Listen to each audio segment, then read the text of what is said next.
So, hello guys, magandang gabi. Ginabi na kami dito. Ginabi na kami ng aking friend at ang aking pinsan sa paggagala. So, ito ay aking holiday din at holiday din ng aking pinsan. So, ayan, dito kami sa may Admiralty Tamar Park, Hong Kong. Ayan yung mga dekorasyon nila dito or display na Easter egg. Ayan, sobrang dami niyan, puno yung park dito mga kamodra at kakonyang. Tapos nag-iiba yung kulay niya pag lumalapit. So, libre naman ang entrance dito. Ito ay binubuo ng Team Love.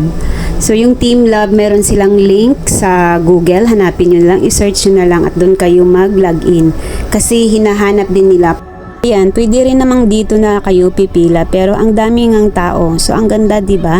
Paiba-iba yung kulay. Ang daming tao nga dito dahil malapit lang din ito sa seaside. Meron din siyang sa seaside at meron din sa park banda. So hanggang June 2024 ang display nila dito. Nag-start ito March 25.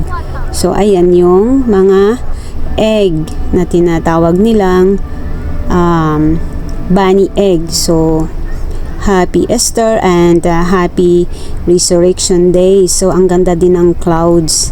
Ang ganda tingnan dahil yung clouds niya ang dami din. Ang dami ng egg pero hindi po yan siya totoo dahil nga plastic lang nga siya. Dahil pang display lang. So hanggang dito na lang ang aking video at dahil uuwi na kami ng aking pinsan at ang aking friend. So ginabi na nga kami dito. Ayan na. So ang ganda ng kulay. Nag-video-video lang kami dito guys mga kamodra at kakonyang. Kahit walang mga pera. So ayan, mag-enjoy lang tayo sa mga view. Charing. So gagala pa rin tayo.